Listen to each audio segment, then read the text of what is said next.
So good afternoon, everyone, and welcome, welcome, welcome to the Port Washington Public Library. Yes. 10,000 plus people here today saying hi to people back up on the lawn. Don't take the brown acid. Okay. So a few quick announcements about some things going on here at the Port Library before we jump into today's exciting installment of our show. Join us at Harbor Fest tomorrow. The Port Library always has a table and a presence there, so come by, say hi to the folks that do what we do every day here at the library. Some cool things happening in the coming month. Tuesday, June 4th, this coming Tuesday, best-selling author Thomas Mayer, who wrote the book Mafia Spies, he will be here. Wednesday, June 5th, the documentary Stonewall Uprising, and also Friday, June 7th, the Long Island Pride Chorus will be here, which is going to be a really nice night of music. So if you can make it, please come for that. Tuesday, June 11th, Pulitzer Prize-winning librettist Mark Campbell will talk about the world debut of his new opera, Stonewall. That should be really, truly an amazing evening. How many people were here a couple of years ago when we had the French Cookin' Blues Band here? These guys rock like nobody's business. Talk to AJ afterwards. He will tell you that they really do. Were they great or what? Yes. So come see them. Our dear friend David Bennett Cohen will be here playing the Steinway. Yeah, and everybody knows David from our Hoot Nannies and from his solo performances here. So be here for that. We've just gotten confirmation. We are so delighted that an upcoming installment of Inside the Musician's Mind in November will be, if anyone remembers, Grammy Award-winning songwriter Julie Gold. So Julie will be here in November. So please be here for that installment. And we are lining up more as we go. We've got some good friends who want to come and do the program with us, but it's sort of one of these, as time allows. So we're trying to work their schedules in with ours. So, okay, now I can move on to the matter at hand. Some of you may know, some of you may not know, I'm Tony Traguardo. I'm usually over in reference or up in media. I also do some of the music programs and the music programming here. This is an installment of a program that we called Inside the Musician's Mind. The format for the show is based loosely on Inside the Actor's Studio, which you probably have all seen, with a nod to the questionnaires that James Lipton, Bernard Pivot, and Marcel Proust all sort of perfected. On a personal level, I approach the guests in a certain way interviewing, but I'm very delighted we also have our wonderful guest interviewer. And we hope to just sort of welcome you into the artist's way of thinking. As a lifelong music enthusiast, a collector, a historian, I have often wondered what makes my favorite musicians, arrangers, composers, lyricists tick. Why do they do what they do? How do they best do what they do? And basically, what really goes on inside a musician's mind? So we'll venture into what promises to be interesting, possibly unusual places, and we plan on taking you all along for the ride with us. So, without further ado, let me also welcome our guest host for today's installment. He is celebrating his 50th year as a professional on-air personality, which is wonderful and mind-blowing. He is an important member of our library family, and he is a recurring guest host on this show. Please give a warm welcome to my friend, Mr. John Platt.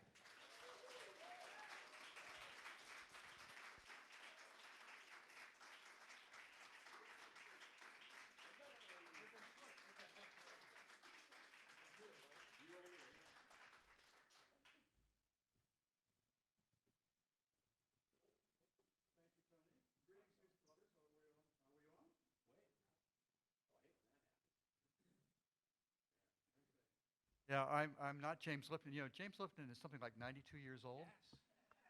That's even older than me. I didn't bring a foot of index cards, but I have a few select ones. And also, in case I need it, the collected works of Susan Werner. We'll see if that's necessary. I was here for Inside the Musician's Mind.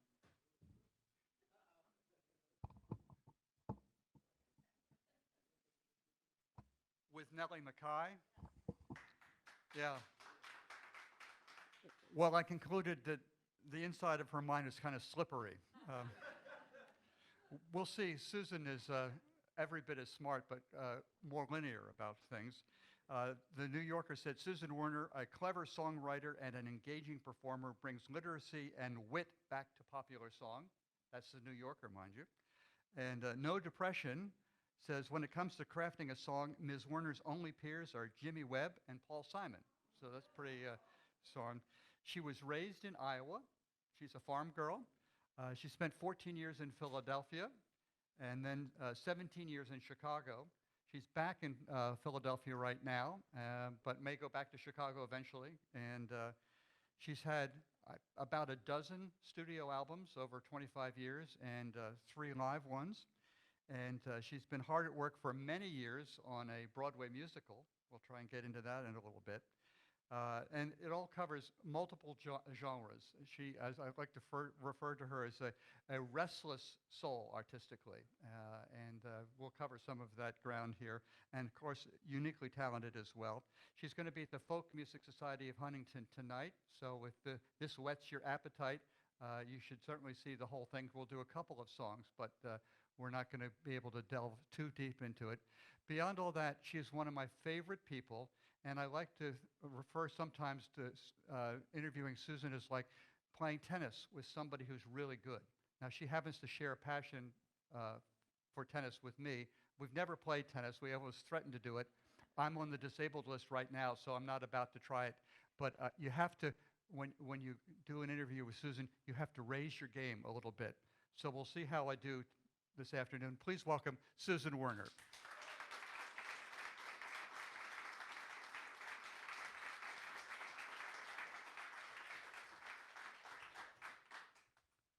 Look at that. They look familiar? They do. Yeah. They had CDs. Remember them? I do. Yeah. Some of those I remember. They're really old. Yeah. The very first one I'm missing. That was a Midwestern Saturday Night or something like that? Uh-huh. Yeah. That goes back to, I think, to 93. So when we look back on the Susan Werner story, what got you, how did you get engaged musically as a youngster? So the story in my family is that my mother, who also grew up on a farm about near Dyersville, Iowa, which if you remember Field of Dreams, that's where Field of Dreams, like that landscape is the landscape of my childhood. So in my mother's family, if you sang in the choir, you didn't have to pay pew fees. That was the deal. If your children sang in the choir, you didn't have to pay the church pew fees. They call it pew fees? Pew fees. That's what they were called. So Yeah, my grandfather and grandmother were like, oh, those kids are going up there in the choir, right? So my mother sings really wonderfully, really, really wonderfully. And everyone in my family, 6 kids in our family, and 6 kids, all of us have the ear. One way or another, we all have the ear. And my little brother, probably the super, super perfect pitchist of all the ears. And then I owe a great deal to the Catholic Church. Not only does our musical story begin there with the pew fees, but then Pope John the 23rd declared that nuns could be groovy. So nuns began playing guitars as part of the folk mass, yeah. the folk mass of the 60s. So Sister Marie Claire taught guitar in St. Mary's Elementary School in Manchester, Iowa, and my older brother Dave learned how to play guitar. And he brought a guitar home, and I was like, how do you do that? That spoke to you, huh? And that's folk music to me. It begins there, and he taught me 3 chords when I was 5 years old, and that was it. Wow. That was the most interesting thing I had ever seen, and still the most interesting thing I've ever seen. So what sort of repertoire were you dealing with? It only takes a spark to get a fire going. This land is your land. Hootenanny. Okay. There was a music book called Hootenanny. Learn songs out of Hootenanny. So you actually got serious about music, studying music, and where were you headed?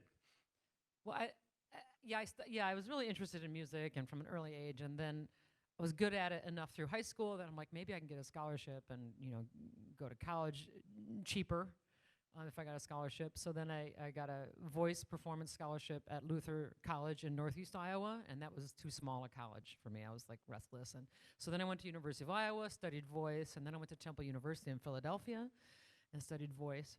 And that was at graduate level, Temple? And so I have a master's degree in voice. Not like you can do much with it. I mean, I'm fairly useless in most, real emergencies. As my brother, who is the chief physical therapist at Mayo Clinic, he says, I got a degree I got a PhD and you got a fa la la. Is what he says. No, yeah. So what were you going to do with this musical degree? I thought I was going to sing opera. I thought I was going to sing recitals and such things. And honestly, my voice wasn't big enough. I just wasn't making a big enough noise. I took some auditions, and the other women were just crushing it. And I was like this little tiny bird over in the corner, so no, I was never going to make it. That's a tough road to hoe anyway, It is, but you can do it. I have friends who have done it. Yeah. But one kind of moment that came about was I did a show at, I'm trying to think what it was called, McCore, right? Is that still in New York? Yeah. Well, it doesn't exist anymore, but it was the near Lincoln Center. Yeah. Yeah. And there was this room called McCore. I think it was like a center of Jewish culture or Yes, something. it And was. and they did music. And so one night I did a show there. Wasn't that long ago. I did a show there of songs that I'd written. And one of my colleagues from the University of Iowa who went on to sing at the Met, we saw her sing at the Met the night before, and then she came to my gig. And she came backstage and she said, I'd rather be doing what you're doing. And I said, really? I mean, Carol, really? And she's a wonderful singer, Carol Meyer. And she said, you get to make your own material. I have to sing stuff other people have sung better than me through history, right? You get to create material that suits you, that pleases you, that challenges you. Made me think. Well, and it challenges you in different ways, as we will find out. Yeah. So what made you change your path? I wasn't good enough. No, but Seriously, I wasn't But you've good told of being sort of having been an epiphany in some ways, seeing somebody who made I you see. see this is what I want to do. I see. I'm leading you somewhere. I I think. like it. I like you're setting me up. Yeah. Like tennis, you mentioned. You're setting me up. I'm gonna. or volleyball, and I'll let you smash. Yes, but you're doing a set, bump, set, spike. I saw Nancy Griffith in concert at the Chestnut Cabaret in West Philly in like 1988 or something, and thought, boy, she's up there just playing guitar and singing songs that she wrote, and she's from Texas and just making some sense out of her life in a way that a lot of us can see ourselves in those songs. And after I saw that show, I picked up my guitar and started writing songs again, and people were like, where have you been? And no one in the world of classical music had ever said to me, where have you been? and she was really one of the people who was right at the forefront at that moment in time.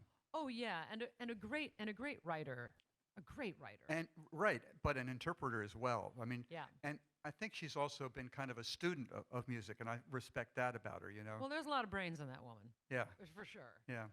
But I think you're thinking of that record that she did, Other Voices, Other Rooms, where she Exactly. interpreted other songs. And boy, that's a terrific record. Yeah. And there was a follow-up called Other Voices 2, and thanks to her manager, your friend and mine, Bert Stein, Oh, yeah. I got to do a session in the studio in New York Uh-huh. with Nancy, with Guy Clark, Jerry Jeff Walker, Rodney Crowell, Yeah. and Eric Taylor all together. Heavy duty.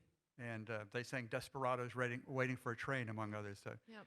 it's in the archives at WFUV. You can find it. But those first few albums were kind of a mainstream contemporary folk, wouldn't you say? In terms, Yeah.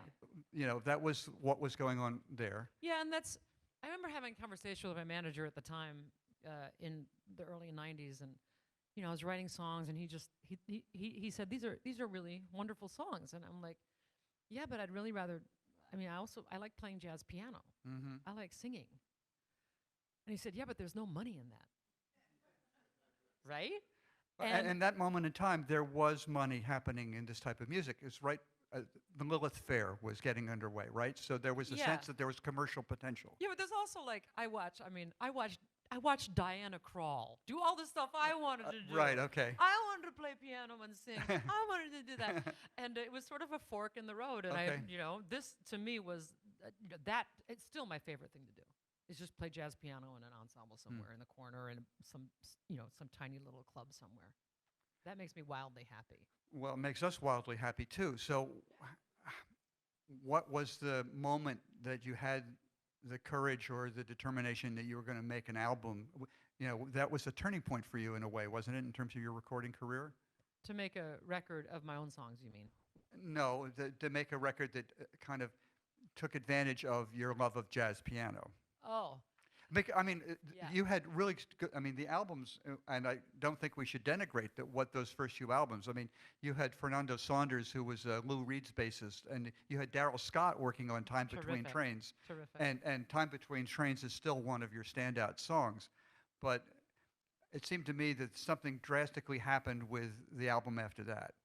I think the record you're talking about, if you're queuing me up, is I Can't Be New, right? Well, am I thinking the right way? Yeah, I think I get where you're going at. I think what you're saying is those songs that I wrote in like 2002 or so. I wrote a set of songs to sound like Great American Songbook songs that were written maybe by like Cole Porter's smart-mouthed little sister Colette Porter, and she had a point of view and she had some attitude.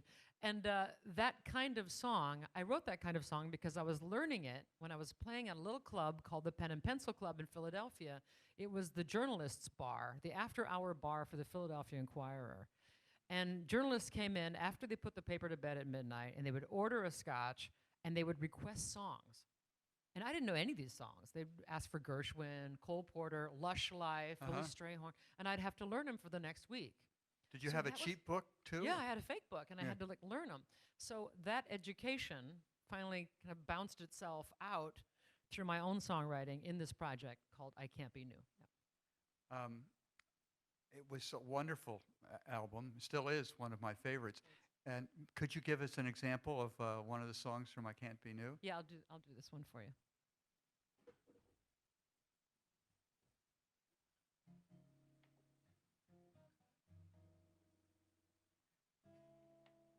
Are we there? You got me, Tony?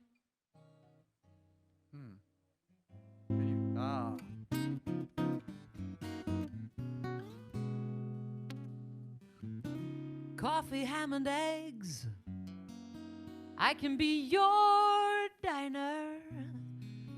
Tired, aching legs, I'll be your recliner. When you need a breath of air, I'll be your balcony.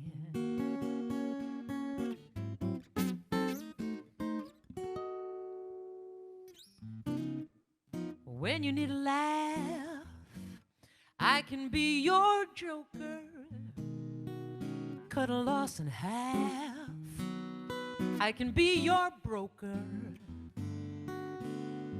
'Cause all of that and more you have been for me.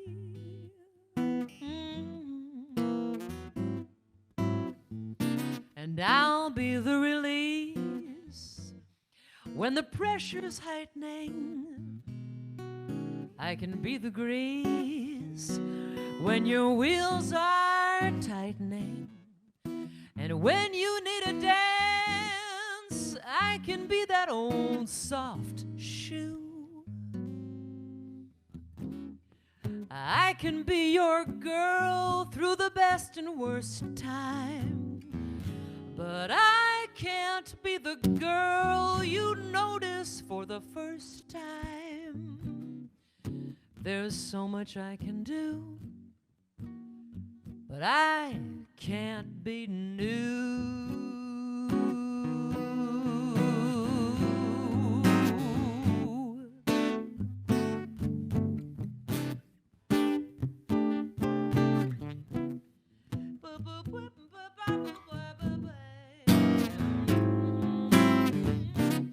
And when they're buying you steak, baby, gravy. When they throw you in the lake, I can be the Navy. Be that 3-day leave, I can be that bad tattoo. And I can be the sky, the very wild blue yonder. Still I can't catch your eye when it starts to wander.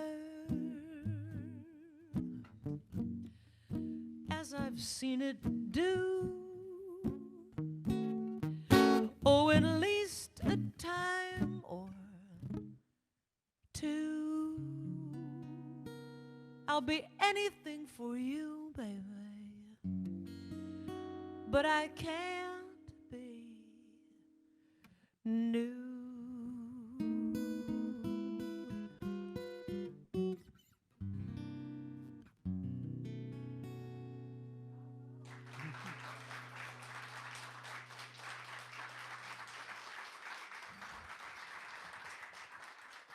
I Can't Be New. Looks like this.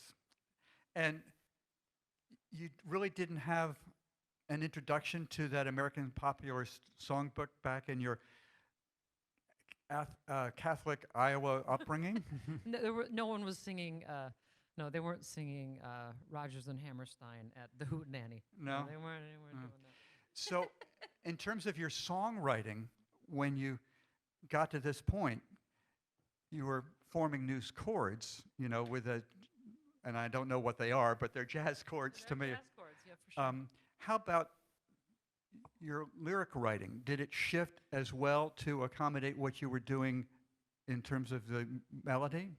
You know, I finally wrote songs that I felt like I could sing well, you know, that were something that were delightful to sing. And if you're a singer, if you come at music as a singer first, like those songs are fun to sing. They have long lines and they have perfect rhymes, you know, they're delightful to sing and they deliver for an audience in this way that's different than other, I guess, folk rock songs. That song is really a character song, right? There's a character singing. And what makes it a theater song, by some people's definition of a theater song, which I think is a good one, is that the song starts out in one place, and then about 2/3 of the way through, or 3/4 of the way through, there's a turn, right? The song sounds like, I love you, baby, I'll do all these things for you, uh-oh, right? Halfway through, there's a trouble in paradise. And so the song ends in a different place than it begins. That's a definition of a theater song.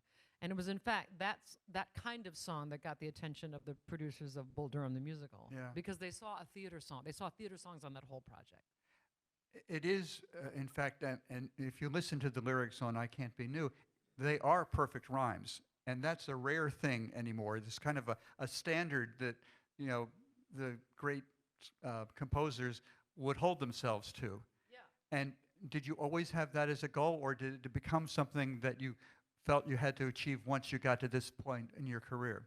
No, I think I was always writing in perfect rhymes, I think because I was enamored at the age of 7 with the cast album to Jesus Christ Superstar, which a lot of good church-going parents in the Midwest somehow allowed into the house, thinking it was religious.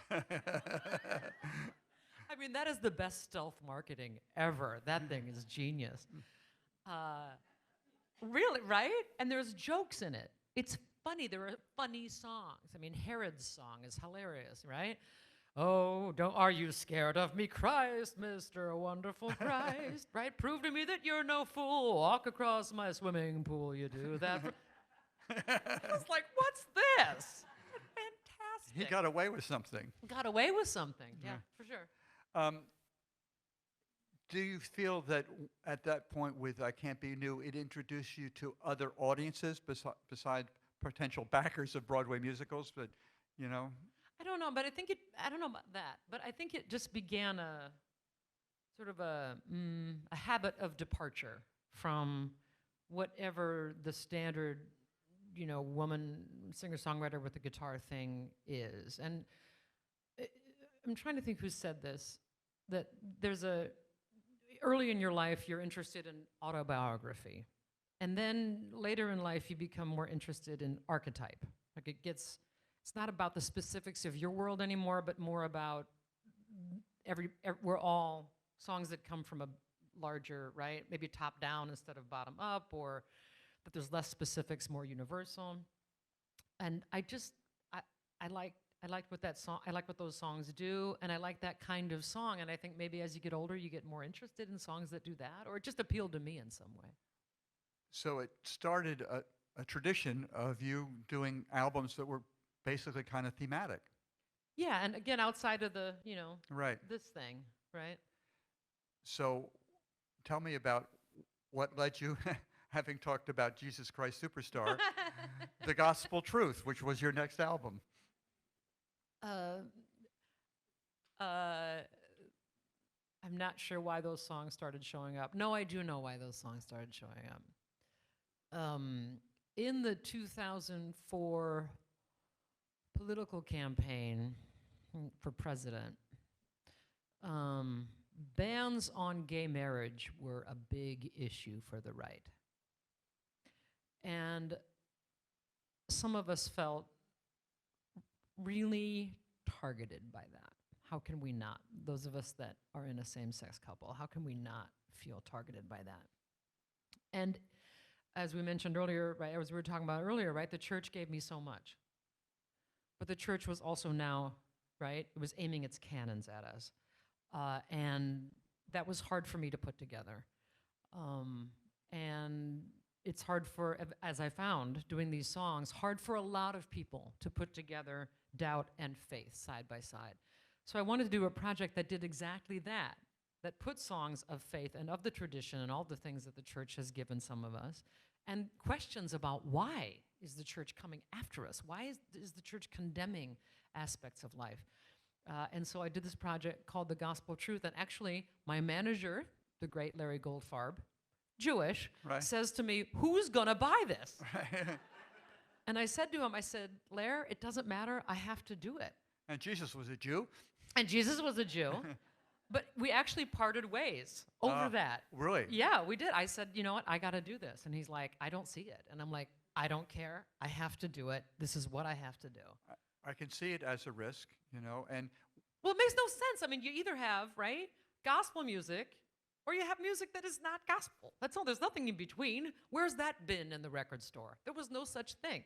And so I started calling the thing Agnostic Gospel, right? And again, no bin for Agnostic Gospel. But it wound up being one of the projects that, seemed to speak most powerfully to a certain kind of surprisingly large number of people who had church in their backgrounds or go to church now, and we're trying to resolve these things. There's more doubt in the pews than I thought, and there's more faith outside the church than I thought. Mm. Did you get backlash from the Bible Belt? Oh yeah, like I would have people walk out. Oh yeah. And did it get ugly? No, it never got ugly, but I would have people like this one woman in Louisiana came right down the front with the program from the evening. She threw it at me and said, heathen, walked out. Mm. North Carolina, people get up and walk out. Rockford, Illinois, people get up and walk out. But not a lot, just some. So you're going to lose some, Right. and you're also going to confirm the experience in a deep way of some people who have not had words for it, and that's the best thing you can hope for as a songwriter. I mean, do you feel that it was misrepresented in some way? Because clearly you were trying to apply something smart and perhaps subtle, to what you're doing, and people don't tend to look in, shades of gray, as one of your songs would say. Yeah. Was that a problem, do you That's think? a great word, I think. It was subtle Yeah. and nuanced, and yeah, some people don't have time for that. And there are many wonderful songs on that album, and it would be wonderful you could maybe give us one of them. Yeah, let me just one thing to say is I realized in hindsight that when you criticize the church, what some people hear is you are criticizing my community. You're criticizing how I find community. You're criticizing the school that educates my kids and is way better than, the education is more challenging than the public school would offer them, right? sometimes when we challenge the church, we're challenging large things about how people see themselves. It's been an interesting journey, and it keeps going on. I mean, this is an ongoing, the church is a part of American culture for sure. Well, and there's also a distinction between the church and dogma and the people in the church, That's and, right. And I think you were expressing, some of your own ambivalence, right? Right. I mean, what's the one that, what's the one where you say, is it going to, you should probably sing the song. I don't know. I mean, I don't know what's the best song for you to do, but I don't know. What do you have in mind? I can do. Well, there's one where there's kind of an ambivalence, like, is there heaven? What's that? Probably. Thank you. That's yes. Who said it? Yes, the great Jane Paul. Yes, my road manager knew the answer to that. I should have done my homework a little better. I thought I would know, but yes, because that has also kind of a surprise, conclusion. Right. It starts out saying, "Is there a God above? Is there eternal love? Probably not." Right. And then it ends with, "But if Jesus hands me a heavenly crown, will I dare to turn him down? Probably not." Right. So think about the both.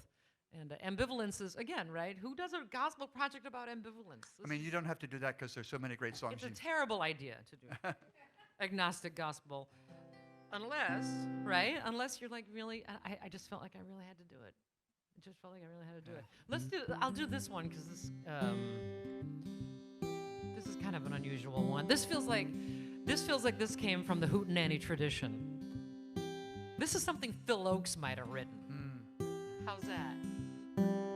This is called the Our Father, the New Revised Edition.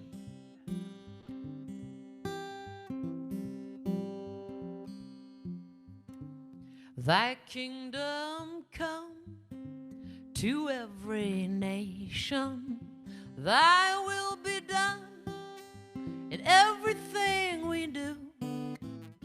Lord, lead us not into temptation, but deliver us from the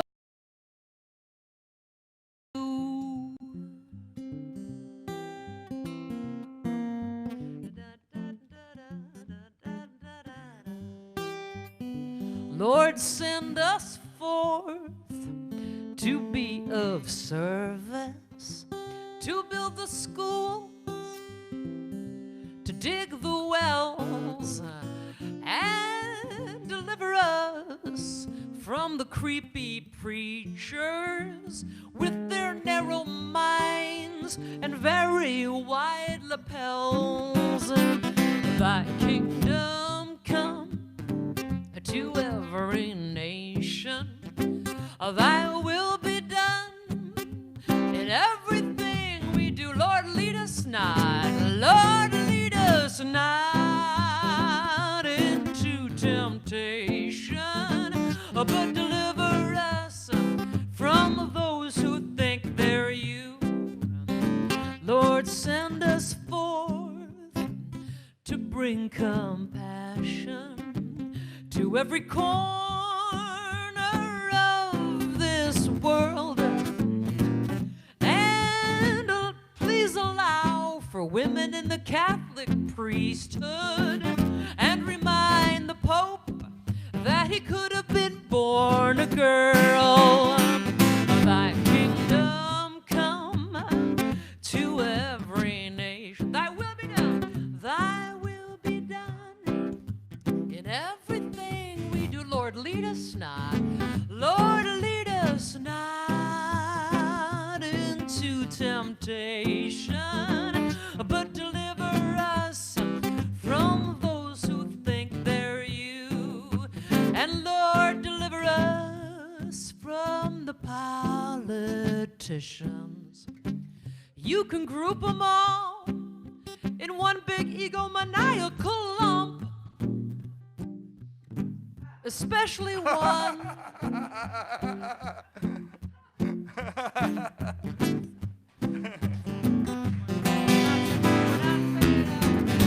of thy kingdom come to every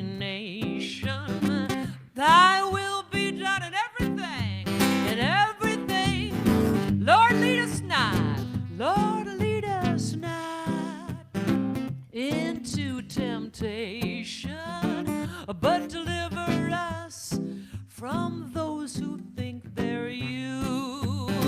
Lord, lead us not into temptation, but deliver us from those who think they're you.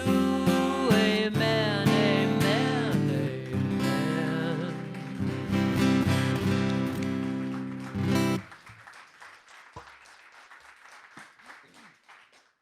That's the new version with the. Well, yeah, I thought it new was verse. an alteration of that final verse just to, make it entirely contemporary. Something from yes, 2004 up to 2018. Yeah. And in fact, I was thinking, Susan, that considering the zeitgeist right now, there are relatively few songs by you that really address that head on. Is that intentional? I have one. I mean, I had a song I wrote during the 2004, after the result of the 2004 election called My Strange Nation. Yeah. And I have updated that for And this that is particular available, isn't it, digitally or someplace? Yeah, I think, and it's on YouTube and stuff. But that was a long time ago. but I think that song summed it up. I love Okay. my nation is weird, Yeah. weird as hell, and I love it, and I'm not leaving. Yeah. I mean, that a lot of us have again had to resolve things. I like that energy. Yeah. That songs can serve that. Mhm. Songs can go right in there and sit in the discomfort, right? So enough. You just have to keep revising the songs for the moment. Well, our country remains unusual. Well, it's a work in progress It's after a all work these in times. progress.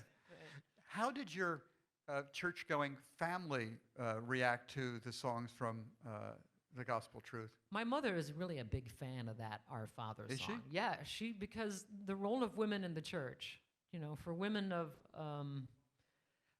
a long time, a lot of women have waited for the church to change, and it drags its feet on equality of women for reasons that. So she really secretly, and she wouldn't say that in a group of friends, but she's told me she loves that song. Yeah, she loves that song. The album, which could have been just kind of a novelty in some ways, okay, I got it out of my system and now move on. It's become one of your most popular albums. A lot of people have had these feelings of how do I put this together? How do you keep what's good and discard what isn't, right? And make it work for you and have it help you be your best self. The one thing to tell you about that album is, again, for that my manager Larry, the wonderful Larry Goldfarb, said, I don't see it. I don't see it. That one of the songs on that record called "Did Trouble Me" went out into the world and got recorded by Tom Jones. Yeah. As in, it's not unusual, Yeah. Tom Jones. And that song bought me a minivan. There you go. So Let's hear it for Tom Jones. let's hear it for Tom Jones. Right. Amen. Well, you know what? I mean, he is a great singer, and he really gave a great reading to the song. It's tremendous. I mean, Yeah. his voice like a thunderstorm Yeah. coming out of, wow. Are there other covers that people have done that you feel are noteworthy or worthy Of any songs sort? of mine? Yeah. Yeah, Michael Feinstein did a version of May I Suggest, which is lovely. Betty Buckley, Christine Ebersol, Broadway people, cabaret singers, theater people, kind of cotton to my stuff. I think perfect rhymes are attractive Yeah. to theater people. Yeah. One of your songs, which is also kind of hymn-like, but it's on an earlier album, May I Suggest, I think it's become kind of a classic in its own way. It was in Sing Out. It made Sing Out. Did it? Okay. Yeah, it's in Sing Out, which in the folk world is kind of the Bible, right? Yeah. And that was a big thrill. Yeah, it's a hymn-like song, and I guess Bob Dylan said, when in doubt, write a hymn. May And you that- stay forever young. May we both stay forever Yeah. young, John. May we all stay forever young. Yeah. And of course, you did that song with the Red Molly Trio across the street. Oh, yeah. and They do such a wonderful version Yeah. of that. It's just beautiful. I mean, a song goes out in hopes for them to sing it. you know, Yeah. and it's and so great. harmonies. Ugh. But I think you've done as much as like 6-part harmony at Falcon Ridge, when the gospel wake-up call, right? I mean, Great fun. yeah. Great fun. So check that one out sometime. I don't think we can do, may I suggest here, can't do justice to it unless we get all the voices to sing it together. But Well, Red Molly is terrific. yeah, that's true. And they're coming back to the Landmark on Main Street in just a couple of weeks. So Amazing. I'll send your regards over to them. Send my love. Yeah. So, so this journey, which kind of launched into the stratosphere musically with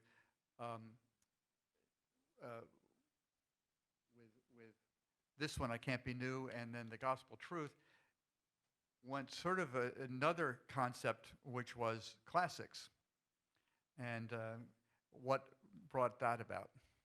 So it's a project of chamber music arrangements of classic pop tunes, pop rock songs from the late 60s, early 70s, sort of the music that I was hearing as a little kid.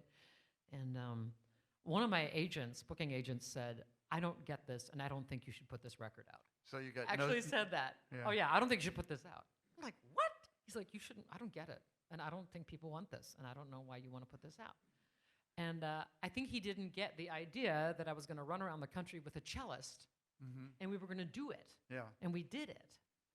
And it scared the hell out of me. I mean, in terms of being a musician and having chops to execute, it scared me. And I think this element, if I can just say, as a performer, I think you have to be I think that feeling like I don't have this freaked out. I mean, I don't have this figured out.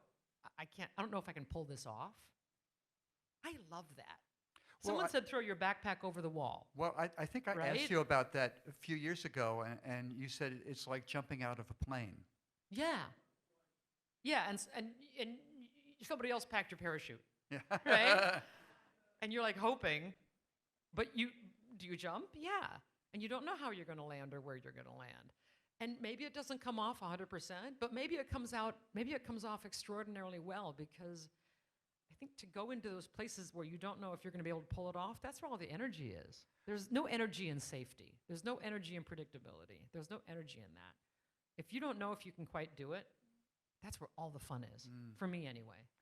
I think you had sort of tried out some of those cover songs in your concerts. I remember you doing Waiting in Vain at Joe's Pub. Right. And were there other songs that you had sensed that, okay, I can do that, I know my audience will get it? I didn't do that one from the audience in. I really didn't. Right. I did it because I wanted to try to pull it off. And was there some satisfaction about being able to bring your classical training back into fore here? Yeah, it was fun to do like Hazy Shade of Winter. So I came up with an arrangement that incorporated Vivaldi's Winter in the middle of it. And I had to practice so much to execute that on piano, and then my cellist and I, we worked on it a lot. And pulling that off, every time we pulled it off was just like, yes, yes. And the audience, too, did not expect that to happen. It was just, again, it felt like unique, like you're the first person to put a footprint in this thing. So the album kind of gives us a clue, for what your intentions were. So it's like Waiting in Vain, Bob Marley with Satie, right? The Wind, Cat Stevens with Bach. Right. All in Love is Fair, Stevie Wonder with Chopin. So, and did you get any help from your cellist to the arrangements, or did they all come to you? No, I found her later. She was a friend of Natalia Zuckerman, who's a wonderful musician and with classical chops. Yeah. Whose father is Pinchas Zuckerman and mother is Eugenia. So right. So she has it in her DNA. Natalia can play almost anything. She's a total genius. But she knew Julia Biber, and Julia Biber and I ran around the country, and it was great. This show was so fun to do. Yeah, and it was a delight, definitely. So the album that came after that sort of seemed as though it was not a concept album in the same way as the others. That would be Kicking the Beehive. Yeah, the one concept about it was to do everything in Nashville and have it sound like sort of my attempt at Americana, right? Which again had perfect rhymes. It's like, what do you, it's a little, I don't know if I should be doing that. I can do that, but I don't know if I should be doing that. Well, it was produced by Rodney Crowell. Rodney is wonderful. Okay, so he's a great singer-songwriter and a producer, and former husband of Roseanne Cash and son-in-law of Johnny Cash. So Rodney's amazing. Yeah, and for you, was it a master class in songwriting working with Rodney? It was wonderful. He's such a wonderful writer. I mean, Rodney Crowell, if you don't know who he is, you've been living under a rock. But playing the songs for Rodney in his living room in pre-production, when he would talk about, this part, this doing this doing this, my little visual mind was going to work on this and this, how this does this. This can do this can pay off in this way, this can come back in this way. I learned a lot from Rodney Crowell, and what a wonderful man. I mean, he's an extraordinary person. So do you feel that some of the stuff that you learned went on to influence other things you were doing as a songwriter? Yeah, and especially about heart. Rodney, heart, Mm. feeling. What are we making people feel? How are we moving people with this? And how can we use sound to tell the story that's in the song? There's a song on here called The Last Words of Bonnie Parker, Yes. as in Bonnie and Clyde, and he brought in Paul Franklin to play lap steel on it. And it's like the East Texas clouds in the top of the sky. The painting, Rodney knows how to paint with sound in a way that was amazing to encounter firsthand. And talk about character songs. The Last Words of Bonnie Clyde. Yeah, right. In fact, there was a cable movie about Bonnie and Clyde a few months ago, and I was reminded about this song by you. And to say one thing about that song is I think that I was already working on the musical, because I began to think, in The Last Words of Bonnie Parker, this is a woman who, I don't know if she even finished high school, right? So she's from East Texas. What words does she use? And I remember going over that song very carefully to make sure that I was not using the words of someone who had a graduate degree, right? Right. Make sure the words belong to this character. And you have to keep pulling stuff out where you can see your own fingerprints on it, right? That character says this way. Don't make them more educated than they are. Don't move them to a different part of the country. I mean, somehow you as an artist are going to print on this anyway. But to try to keep removing, right? And let the words be that character's words. Yeah. Those are the lyrics that I admire most, is where a writer used the lyrics that character would actually use. Like West Side Story, Dear Officer Krupke, da-da-da. How the guys talked was their language. That's Sondheim, early Sondheim. Amazing. Well, and just looking at the songs on this album, there are songs that really do have a point of view, which isn't necessarily you, but Right. you kind of inhabit them. My Different Son, right? About an autistic child, is that right? Manhattan, Kansas. Yeah, Manhattan, Kansas. That's really timely right now, isn't it? Yeah, so people ask me about this song. It's very much written like a Jimmy Webb song, in fact, because many of the songs we know by the great Jimmy Webb, By the Time I Get to Phoenix, Right. Wichita Lineman, Galveston. have a town in the title. Have a town in the title, and then a character, right, that makes use of that town in their storytelling. And I was listening to Jimmy Webb at that time, and there was a discussion about abortion on some cable news channel, and I thought, these people who are talking are not talking about the woman at all. What are her circumstances? How does she think about this? How might a woman think about this? And so it's her talking. And that song kind of says a lot without me having to explain anything about it. Have you ever spent time talking with Jimmy Webb? I did a show with them once at the Bottom Line. Oh, wow. Yeah. Well, in their own words? Yeah, I think it was that series, yeah. Yeah. Yeah, terrific. And so crazy talented at the piano. Oh, yeah. Crazy talented. But he's a true raconteur as well. He's got stories and stories. But well, he's seen a few things, yeah. But it would be interesting if you, at this point in your career, when you're so much more advanced, whether you could get down more as a peer and talking with him. I don't know. I'll never be Jimmy Webb's peer, but I'd love to talk to him more about songwriting. Well, he's only in Bayville. We'll have to get you together with him. Tonight we'll run over to Bayville. There you go. On your way to Huntington, stop in Bayville and say. Is he really there tonight? I don't know. He's terrific if you haven't seen him. Oh, He's yes, he amazing. is. And in terms of your work on albums, how much of it is in advance, like you were talking about with Rodney, kind of going down line by line, and how much of it does happen in the studio? a lot of it happens in advance. Studios are expensive. They just cost money. And then, may I pull out the whiteboard? Ah, yes, there's a visual aid here for those There's of a you. visual aid, and I saw that before, and I'm like, hey, maybe if there's reason to use it, I'll use it. Because I do use, I use giant Post-its. Have you ever seen giant Post-its? Yeah. These are my favorite things, I have to tell you. My favorite things. So you can buy them at Staples or Office Depot. They're Post-its. I mean, they're like this, right? I love those things. I use them all the time. And I stick them on the wall in my office. And it helps me keep track of things as I'm working on things. So records or this musical, huge, giant lists. And it looks a little like Beautiful Mind, though I can't do anything with math or actual, actual physics or anything useful. But you were talking about getting your ideas together for a record. Okay, so we're going to do can you hear me, or do you want me to hold on to this? Tony, you want me to use this? Tony says use. Okay. Do you want me to hold it? No, I think I can do it. I think I'll do it. Okay, I don't know quite what I'm getting into here, but we're going to go for it. Okay, so you were just talking about a record, right? And putting a record together. Okay, so when I make a new project, I usually try to get like 11 songs together, right? So I'll do like this, right? I'll be like, there's like this many, right? Empty boxes, right? Okay, we're just going to say this is an 8-song. This is an 8-song EP, okay? So I'll like start working on a thing like this.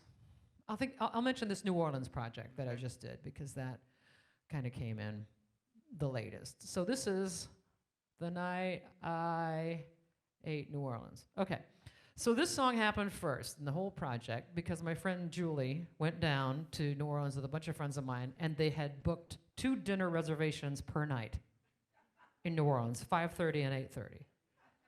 And they were there for 4 days. And by the 3rd day, everyone was like, we can't do this anymore. But this song came about, right? And it was in the style of New Orleans piano, like Dr. John or Professor Longhair, that kind of thing. Okay, so that song happened, and I'm like, is this a project, right? It might be a project. Okay, so over here is like the key, D flat, right? Just so you remember that I already did one in D flat, okay? Just to watch, right? And then like the BPM, beats per minute, tempo, this is about, let's call it 98, okay? So there's that. Okay, right, great. All right, then I'm like, I gotta have one that's a second line beat. And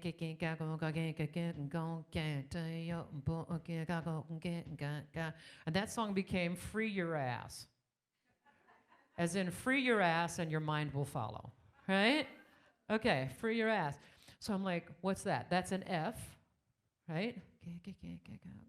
About 78. Okay? So you see what starts happening. I make sure that I don't do too many things in, like this record, I had too many songs in B flat. So I'm like, start moving them around a little bit. So not everything is in the same key. And then I make sure that I have some up-tempo ones and some really slow ones, right? So like there's a song called Trees, right, about the trees that are still there that witnessed the largest slave market in the United States at one time.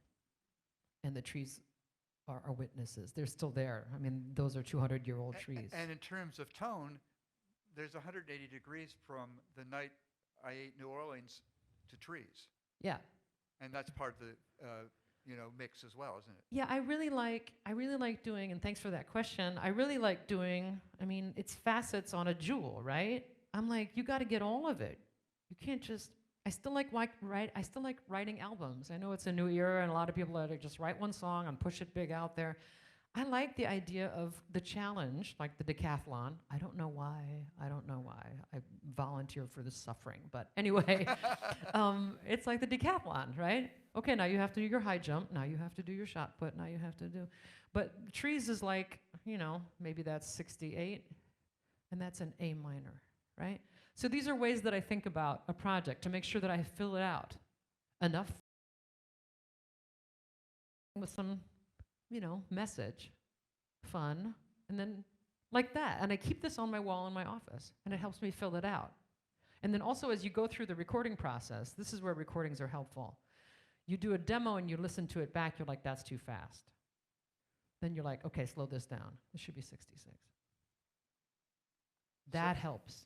That helps. That is incredibly methodical. I mean, I think sometimes people think of the artistic impulse of being, well, you just feel it, wherever the muse takes you, and there's this, this whole systematic approach to it. Well, it works for me. I don't Yeah. know how other people do things, but I just find I got to tell you, just go get some giant Post-its. You're going to find a use for them. You don't know what it is, even if you're just drawing on them and it's your new favorite thing. You know what I mean? I just love them. I must acknowledge an album which is relatively recent, but it's kind of different. It takes you back to your Iowa roots. Yeah. It's called Hayseed. Yeah. And, tell me what got you back on that. So the picture, right? The picture was it's kind of a play on Springsteen's Born in the USA, right? Where he has like a handkerchief in his pocket or something. I'm like, okay, right? Working class, what's this? These are my people, farmers. And I'm like, I'll just put some gloves, stick them in the back pocket. And I've had complaints from many farmer friends who are like, those gloves are too clean. Yeah. And of course they're right. City girl, obviously, hadn't been working on the farm recently. But yeah, these are songs all written about on the topic of farms, farmers, and the people that love them. This was sponsored by the University of Nebraska Institute for Agriculture and Natural Resources, also the Lead Center for the Arts in Lincoln, Nebraska, who have been great champions of mine. And the songs came about because my parents were moving to town. They were moving off the farm where I grew up, and it was a surprisingly emotional experience for everyone in our family. And before that part of our lives moved on to other people, I wanted to capture these characters, some of how my uncles and aunts speak, some of them how my parents speak, the people they loved, what they found funny, especially what they found funny. My dad's hilarious. And there's a song here called Egg Money, in which the farm wife always gets the money from the eggs. This is a farm tradition. I don't know if you've heard of this before, but this was a farm tradition. The husband runs all the money and the economics of the farm except for anything to do with the chickens. That money belongs to the wife. It's hers to do what she chooses with it. She can buy herself a dress, whatever she wants to do with it. In this song, the husband is a person of poor character. Yes. He gambles and has other, so he steals the egg money. He finds it from behind the stove where she's been keeping it for herself. He takes the egg money. She sees that he has taken the egg money. The next morning, she makes him breakfast. She serves him eggs. The eggs, of course, had gone bad. She kills off her husband. My dad loves this song. It's his favorite song. It's a fable. Right? Yeah. But I mean, I've had people come up to me and say, that's truer than you think. That wives get back. If I'm making the dinner, I have power over you that you don't forget. So this brings us to the travelogues of these last two albums, Exotic Destinations and Music and Cultures, Cuba and New Orleans. Yeah. How did you, I was going to say, how did you get to Cuba? I guess you got there by plane, but what led you to wanting to do this album about Cuba? Yeah, there was a break in the process of writing for the musical, so I thought, what am I going to do with this time? It was like late 2015 or something. And there was this excitement about Cuba because Obama had normalized relations, or sort of pseudo-normalized relations with Cuba. And I thought, I've never been there, I'm just going to go there.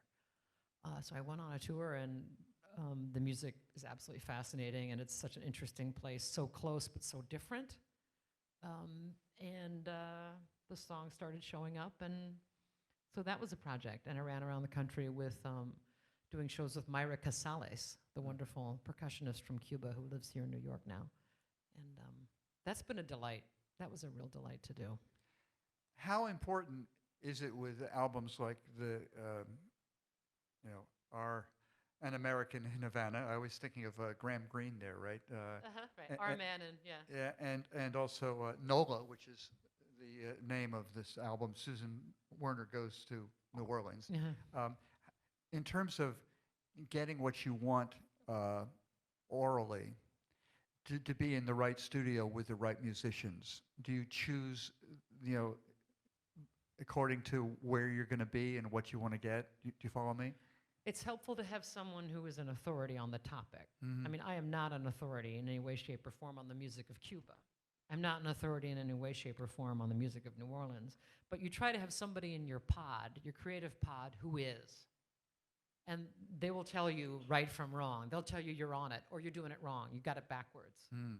That's really helpful, to have somebody in your creative world, whatever you're working on, who is, a couple gears up from you. And especially if they are the true tradition, keep them really handy. Otherwise, you're just trying at it. You're just throwing at it. Well, and I guess it begs the question, how do you avoid being a dilettante? That's right. You have somebody who's like riding herd on what you do, and they tell you, no, you got that wrong. You got that backwards. No. Or this song's been done a million times, you're not saying anything new.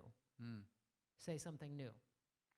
So it's important to have an editor, in effect, isn't it? I think that's about right. An editor who happens to play congas. Yeah. Yeah, fine. That's what you're looking for. That's a specialty. Yeah. Now, I believe you took a bunch of your fans to Cuba on a cruise, didn't you? It was absolutely great. I did this thing called Fan Club Cruises, and it creates this little town for about 4 or 5 days, and it was 109 people. It was the biggest turnout they'd ever had for Fan Club Cruises. I think there's a couple reasons for that. But one is that it came out of Fort Lauderdale in February. That's pretty easy for a lot of Americans to get to, right? So it was 109 people. We went on a cruise ship with, maybe 2,000 other people. But we had this little town of us, and we went. And I played songs on the way there and on the way back. And it was fun to play the music and kind of set it up. And then you go to Cuba, and then you hear street musicians, or you go to a club and you're hearing people who are executing it at a very high level. It was a blast to do that. Now, I understand you've got another cruise scheduled for 2020, Barcelona to Marseille to where? Yeah, so it's Barcelona, Marseille, Florence, and Rome. Okay. So now I got to get the music together for that. So that's Sheila? Let's go. We're going to try and figure out where we're going to have our great trip now that we're retired. So I think to those destinations with Susan, what could be wrong? Have you been to Barcelona before? Yes. I have never been. I'm so excited about it. Yeah. You liked it, right? Everybody's like this. Well, like, we've only been to Spain once, but we started in Barcelona, and it's such a great city. Yeah. But my take on it was, when you go to it's a beach city, among other things, and you go to the beach, and there are people in all stages of undress there, right? And so you go to the beach, and then you go to dinner. So you go from topless to tapas. But where's the drummer? Okay. Well, on that note, can I tempt you to the piano to do something from the New Orleans album? Sure, yeah. Okay. Can I use that? Yeah, you can. I just asked John, can I use that material? Because that's, here's a song from the new project. The moon rose above the river, stars sparkled through the sweet gum tree. I steeled my spine, stomach, and liver for the evening ahead of me. Had to start it off with turtle soup and gin martinis at Commander's Palace. The night I ate New Orleans, the night I ate New Orleans, the night I ate New Orleans, New Orleans stole my heart. First stop, Muffaletta, Central Grocery, it was worth the wait. Next stop, Jambalaya. I went to Coop's place and I cleaned my plate. Oysters, Rockefeller at Antoine's, and then to Brennan's for bananas, Foster. The night I ate New Orleans. Sing it. The night I ate New Orleans, yeah. The night I ate New Orleans. New Orleans stole my heart. Stole my heart and gave me heartburn. Heartburn all the whole next day. Oh, but now I feel my heart yearn for some fresh beignet and crawfish etouffee at Felix's.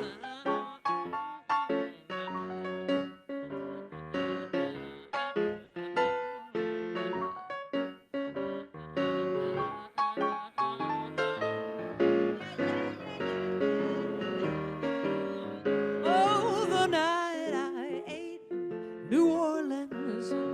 The night I ate New Orleans. The night I ate New Orleans. New Orleans stole my heart.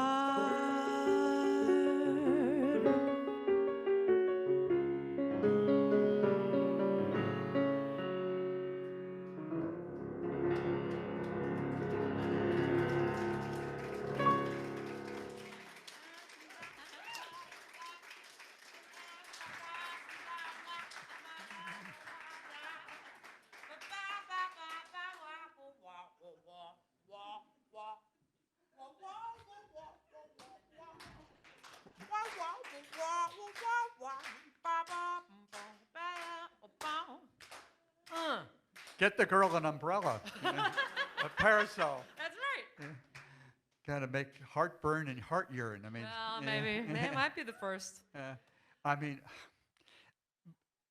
but you know, I can imagine some of those great American composers of music getting into the, you know, the spirit of a place and making rhymes that, you know, are so redolent of the place as well. I mean, are there any particular people from the American Songbook that you think, they really give me the inspiration to do this kind of thing? You mentioned Cole Porter before, but there must be others too. Travelogues, you mean? Well, no, but I mean, songs that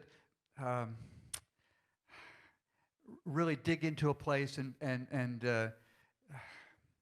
you know, and there's such cleverness as well. You know what I'm saying? You know who I really wish I had met? Leonard Bernstein. I just think Lenny must have been a blast. He was a party guy. I think Lenny must have been super fun. And something about how you feel in his music, you feel a physicality, you feel a rhythm in your body. I just think it's one of the wonderful things about music is that it communicates energy, it communicates pulse without any lyrics at all. It does it on another level. And I feel like when we listen to Lenny, we know something about Lenny. When we listen to someone's music, we know something about what it might have felt like to be in their body, what it must feel like to be in their body. I mean, Lin-Manuel Miranda, that guy must be a blast too, right? Right. Like something about the fun that he's having with the rhythms and as he's writing and also performing it. But something about that communicates this physicality. We know what it must have been like a little bit to walk down the street. That's the thing that lives on from someone like that. Well, and now we get to the elephant in the room, which is the Broadway musical. Yes, always. So please tell people, first of all, how long you've been working on Bull Durham. Years. Yeah, I mean, can you say? Many. Yeah. Double fingers? Not yet. Okay. Not yet. I mean, you think about someone like the wonderful Anais Mitchell, who's having a great moment with Hades Town. Yeah. Have you seen it? I haven't seen it. Yeah. Have you seen it? Oh, yes. Oh, I'm so happy for her. And what did she work on that thing? Well, 10 years, 11 years. I had her in the studio 10 years ago, and she did Why We Build the Wall there. And now you have Patrick Page on Broadway doing it. Why We Build the Wall. Right. You know? Yeah. And it's her moment. That's true. And I'm wondering whether, you know, her success or Sarah Bareilles with Waitress, wonderful. you know. Right. Is this what keeps you going while you've had this long journey into the Broadway opening? Musicals take a long time for a couple of reasons, but one big one is the money, right? I mean, if you're Disney, right? If you're the Disney Corporation, you can write a large check because there's lots of money. So you could write a check and make it happen, right? They already spent money developing the program, whatever it is, Anastasia or whatever, and then they can write the check to make it happen on Broadway, right? For the rest of us working on less, right, obvious properties, it's about putting the money together. Yeah. And that's not my department. My department is to write songs and to make them work in the order, in the giant Post-its, right? And then you keep moving things out. But over time, with the musical, things get more solid. You're like, that song does hold the scene. And not only does it hold the scene, it really delivers on entertainment during the scene. So that one starts to feel solid. Think about it like a floating bridge or stepping stones across a stream. Some of those stones look really solid and are solid. And then let's say you're gonna build it for your daughter or somebody. You're gonna make sure that those are solid. Each one is solid. And the audience is looking for stepping stones, scene by scene, song by song, that are solid, that carry the narrative, not only solid, but in an entertaining fashion. That's the stuff you work on. First, you want a song that just carries the scene and tells the story. Then you want the best possible song in that slot, right? Mm. So in our show, we have 18 songs. I would say about 16 of them are solid now. Totally solid. And then 2 of them, I'm like, oh, we can do better than that. I can do better than that. And how many songs has he written for the score? All told. 300. Do you write? Yeah. Do you write fast? You must. No, you just keep discarding them, right? You're like, okay, that didn't work. At first, it's hard. You're like, what? Then you're like, oh, I see, it doesn't work. Okay. Kink. And do you figure that out yourself, or does the creative crew have a consensus? I have a great team. We have a great team on this show. It's terrific. Laura Stanzik is a casting director and just terrific producer. Jack Fertel, legend on Broadway, who wrote a great book called The Secret Life of the American Musical. Great book. Highly recommend this book, The Secret Life of the American Musical. So, I mean, this is a strange case of the book that became a movie that became... no, it's the movie that's becoming a musical.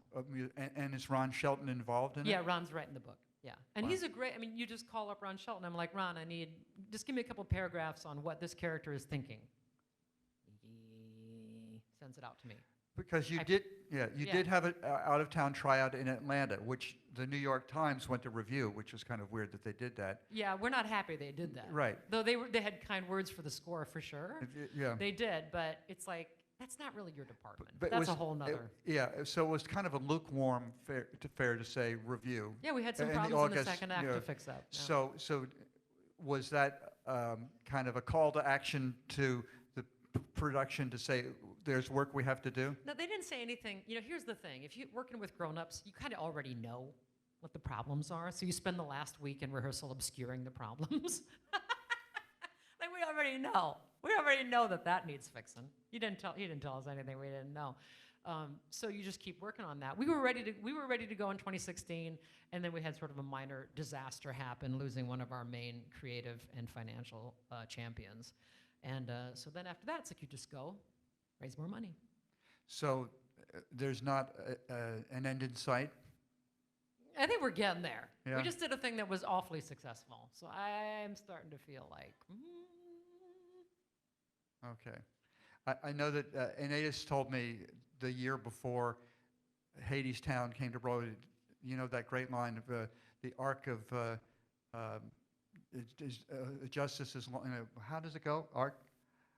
It bends to Broadway. So that was the payoff. But once again, I'm not doing a good punchline. But it becomes at some point something you're doing among other things. You know, you can't overprice it because you can't guarantee its result. I can't guarantee its result, so I just keep doing my other things. And hopefully you won't have to write 300 more songs. But I mean, no, not for the show. A lot of my work is done. We kind of know, like I was talking about. Are they solid? Yeah. Do you feel that some of the discards will end up in use for somewhere else? No, people say that. They're like, oh, you'll use that song somewhere. No, I'm not. What am I going to use a song about minor league baseball in some other context? Yeah. Unless Tom Jones wants it, and I'm all, and then I'm all for it. So do you have another album in mind or two? Of course. Do you care to share? No. Because I've learned something, right? Don't let, I'm trying to think who said this, but don't let the steam out of the kettle. Mm-hmm. Keep it in there. Shut up, right? You're working on something you like. It's your secret thing, your toy to turn like this, and remain in love with it. So I have a very stable personal life, Mm-hmm. but I am, I am polygamous in my work, right? It's Okay. like serial monogamy, somebody said. You fall in love with a project, 2 years, 3 years, and the romance is over. Next romance. Just at the moment, I have an idea, but I'm kind of waiting for the next great romance to come along. But you still make room for those other affairs, musical affairs, in your live set. You know, there's yeah. almost nothing that you don't touch on with your live shows. And I'd like to close with this thought about your live shows, because everything else we've done is about songwriting or the recording process. How do you respond to an audience? I have a sense that you, of all people, suss out an audience and look at each show as a unique thing. Is that true? Yeah, it's a thing that'll happen once. That's all. And then it's over. One way of making sure it happens only once is to allow for something to happen in the course of that show that has never happened before. So I like to take chances in a show. If I feel like people are starting to settle too far into their seats, then I'll do something to shake up the show. You've probably seen me before where I'll eat off someone's dinner plate. Oh yeah, I'll just reach off the stage and I'll just have their dinner, and I'll just bring it up and talk while I'm having their dinner. Or I'll just drink their glass of wine, I'll just reach over and take it. Something that happened in Ann Arbor 2 weeks ago at a show, I closed with an aria from Carmen, the habanera, right? Which is l'amour, right? L'oiseau est un oiseau rebelle que nul ne peut apprivoiser, right? Blah, blah, blah. So I'm doing that, and I hear somebody in the audience is singing along.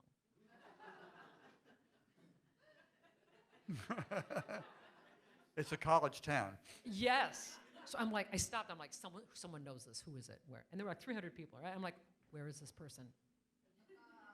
No one said anything. I pick up where I left off. Someone's singing along. I'm like, who is it? Where are they? Someone in the back of the room starts pointing at their friend. So I unplug. I go right back there to the back of the room. And this woman had studied voice at Michigan, and she knew the song. I'm like, come on. I grab her by the hand, and we go right down front in the hall, and we do it together. And I'm like, oh, I'll just throw a harmony on this. That's this, right? Here we go. Brought the house down. Yeah. And it'll probably never happen again. Yeah. But it happened that night, and that night will always be special at Ann Arbor because of that. Wow. Well, and I think, the fact that you don't have just a standard thing. I mean, I also almost physically see you looking at an audience and taking stock of where they are and what they want. Is that true? Yeah, one thing I learned in an interview I read with Tony Bennett somewhere, and Tony Bennett said... A mensch. Tony Bennett, right. Yeah. So he said, never forget that those people paid money to see you. They drove, they spent money to get there. They've had you on their calendar for months. These people have invested a great deal in this moment, and you should do nothing less than your absolute best for them. Like everyone is, when you look at an audience member and you recognize their investment in that evening, their investment in that moment, and that they are hoping for something wonderful to happen, then why wouldn't you want something wonderful to happen with them, for them? And that that's interview- why he's going strong at 92. Yeah, because he knows it means something to Yeah, people. yeah. Well, if any of you have time tonight at the Folk Music Society of Huntington, the Centerport Church, see this woman. It will be something you will never forget. And I will thank you, Susan Werner, for sharing this time with us Thanks, today. John, very much. Thank you. Thanks, Julie. Thanks, babe.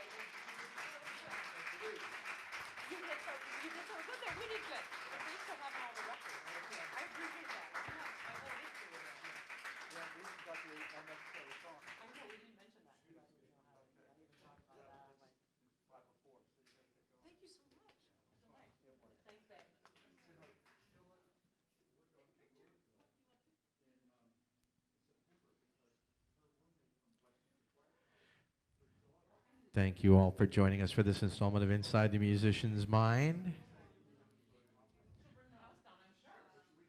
Thank you, Susan Werner and John Platt.